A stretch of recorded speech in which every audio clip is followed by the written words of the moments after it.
this is the key. I think what we're going to see in 25 and 26 is there will be less competition, less agents, less mortgage brokers, less investors. And that means the folks that are in the game make more money. That's just how it works, right? All righty, folks, welcome to Q4. Welcome to October. Welcome to the holiday season.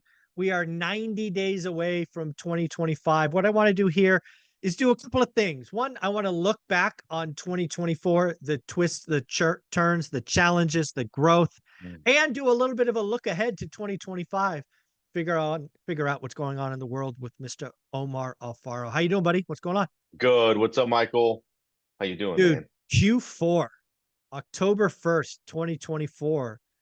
In a minute, it will be Halloween, Thanksgiving, Christmas, New Year's. A lot of people are going to be taking their foot off the gas. It happens every year. So I thought what I would do with you is let's look back at 2024, 9 months. What caught us by surprise? What worked? What didn't work? Talk about what we're going to do in Q4. And then finally, let's talk a little bit about 2025. So what happened in 2024? The good, bad, the ugly. What's going on? A lot of stuff happened in 2024, man. We went from Q1 having an interesting conversations, I should say, on what the market was doing. We weren't, flipping as much. We were not acquiring because it was just a stagnant market. And then it kind of was depressed a little bit, that Q2, Q3 a little bit as well. And then we started seeing a little bit of light. There's a lot of challenges that were faced in this year. For myself, I'm going to speak for myself, and I'm sure everybody can relate. And I think that what I got out of this year is that regardless of what result that you're expecting, you want it immediately, it's not going to happen. This is where your level of dedication, putting in the work, as you always say, and your daily discipline needed to happen. Because if it didn't happen, there's a lot of people that left the business because they didn't have those and they lacked that tenacity. When I look at the first month or the first 9 months of 2024, I think you kind of hit the key for me. We have seen a final washout of the fakers and the pretenders and the wannabes. They're gone. I know a lot of folks in your position, a lot of them are on my channel. Q1 was rough. Many folks lost six figures. Many folks had inventory and cost of capital and just holding times expand. And there was a time to kind of retreat, rebalance, refocus. But again, I think the fakers, pretenders, and the wannabes, they're now gone. And that goes for investors. That goes for mortgage brokers. That goes for real estate agents. As we've seen as the year's gotten closer to the end, as rates have come down a full percentage point, you're right. I think there are some green shoots for the folks that are true operators. I spoke at Jason Pritchard's event, I think it was 2 or 3 weeks ago. He was on my channel, I think 2 weeks ago, saying he had a record August. A record August. He has never made so much money ever in August.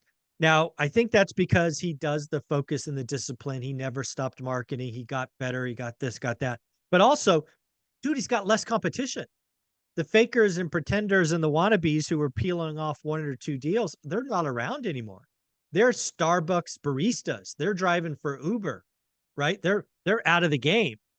So, I think we put a bottom in, right? I think the mortgage business is already showing signs of life with refis.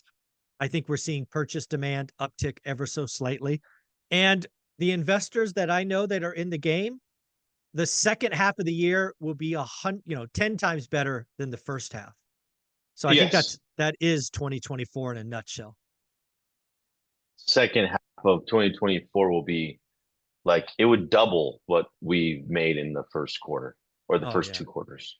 Yeah, it's gonna because just like Pritchard, we had our biggest month ever in our wholesale company over 500K in a month, and that was in July or August. No, Yeah, it was July. 500. This is what I'm seeing. And again, when it gets hard, the pretenders and fakers leave. They bust out. They give up. The real ones refocus, double down, and the results speak for themselves. Two of the guys are Mhm. on my channel every week or nearly every week, just had record months. That's that's telling you something. So, um, why don't we talk a little bit about 2025? Right? I know you're already looking ahead. I know you don't take your foot off the gas at the end of the year. You may not have officially rolled out 2025 plans to the masses, but when you look at 2025, what are you seeing? Growth, like substantial, because all the work that we put in this year, you know, has compounded. That's Not it's only momentum, right? It's momentum. It's like you can see it now.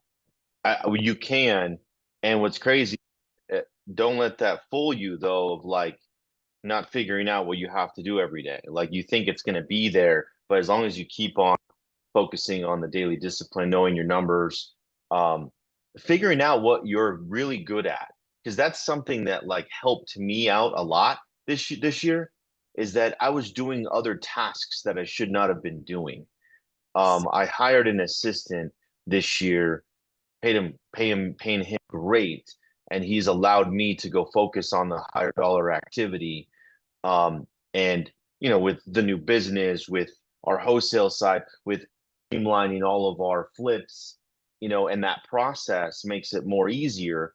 So I can see that, we're going to be going into quarter with and it should trail into that Q1, Q2. I have a feeling that we're going to probably have a run up in value, at least in our specific market, Yeah. when that interest rate drops a little bit more, and we're going to see, oh shit, we made an extra 10, 15K. It's not going to be, well, we made an extra 30 grand that it Yeah. was in 2022 when we had 3% loans with the appreciation. But I feel that we're going to hit our number, and we Mhm. might make an extra 10, 15K of property.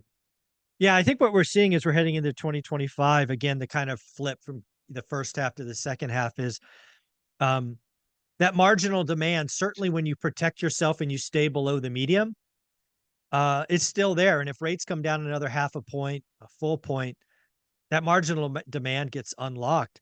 I do think both you and Jason Pritchard did something really wise, and that you changed the ratio between wholesaling and flipping. I think there was a time in 21 and 22, everybody was flipping because the numbers were screaming. I think a lot of folks that are good at this reoriented and wholesaled a lot more, or wholetailed a lot more. It just keeps the capital turning faster and faster. Yeah, and that there, Michael, about the beginning part of it. I mean, I had some losers Mhm. of some of these flips, and some breaking evens, and some 5Ks that I'm like, why the hell did I make 5 grand on the deal that I spent Yeah. 70, $80,000 on of my money? And it's like, okay, that doesn't make sense. So then, we reevaluated, and stuff that we just picked up are hotel, 3 flips, Mhm. five wholesale deals, and all below the median. Yeah. Yeah. I think this is the key. I think what we're going to see in 25 and 26 is there will be less competition, less agents, less mortgage brokers, less investors. And that means the folks that are in the game make more money. That's just how it works, right? The mortgage industry, by some accounts, is down 60%. Think about that. 60% less mortgage originators. That means the pie does not have to grow that big for the other No. 40% to feast. It's pretty wild to think about. And think about the avenue of the real estate agent, the realtor, the buyer side agents now that have to go through this process of asking for the commission because the seller won't pay it, even though most sellers are still going to pay it. Most agents or listing agents will know that avenue, pay off the commission if you want your house to sell. I mean, that's normal, but it just creates another filter. Yeah. Another Literally, it's barrier. Yeah. filtering more people.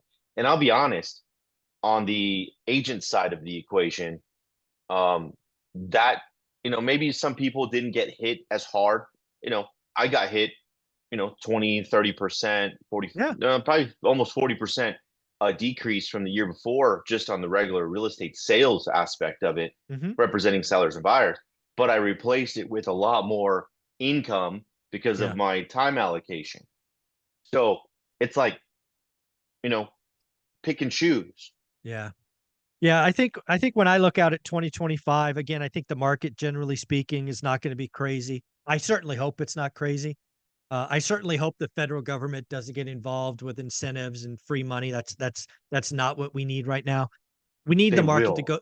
I hope not. Fucking, I'm telling you, like I feel it, and it's like, okay, here comes something. Here Yeah, here comes comes something. something. But Yeah. yeah, But hopefully it just goes sideways. But sideways is okay because again, a slower market allows people who are good at the business to figure out where their value is. It still keeps the pretenders away. The last thing I want is a market like this again, where we get all these fakers and pretenders back. I just want the market to go sideways. Let the good people who focus and have daily discipline win, and let the housing market heal itself. and it's gonna heal itself for a while, Yeah, not years. tomorrow. No, It's gonna years. say, I was gonna say 2 or 3 years, man. I totally agree. I totally And agree. and what do you think 3 years from now? So 3 years I from now, mean, let's call we're that 2028. we're Let's call in it. the presidency, the first Oh, term. well, yeah. There's another election. Well, 2028 is going to be another election, right? I mean, think about that, right? 2024, 2028 is another election. Right? Um, yeah, it's I don't know. I can't really think that far. I got to get past this election first. Yes. Get past this one, and then we can figure out, okay, what's our Yeah, next well, 4 years gonna look like? yeah, exactly, exactly. But no, I'm encouraged by what I see going on. I do not see the 2021, 2022, 20% jump in prices. That is unhealthy and would be not good. Obviously, I don't see a single family home crash. I will tell you the opportunity that I'm still hopeful for. I'm hopeful that sometime in 2025, but at this point, my advisors are saying 2026, is I can go buy some commercial real estate, A Right. class, B class, C class, distressed. I would love to 1031 out of houses into apartments like I did in '06. I would love to do that again. It might be 2026, but maybe late 2025. Nice. Nice. That's a good plan. Well, I'll be Omar, putting that in the plan. there you go. Well, Omar, if somebody wanted to join your team or they want to follow you on Instagram, where do we send them? Guys, follow me on at Invest with Omar. We got a bunch of cool stuff happening, breaking down some flips, wholesales, new contracts that we just picked up, and giving you the day-to-day operation for what we do. Invest with Omar. Check him out. Tell him hi from one rental at a time. Thanks, buddy.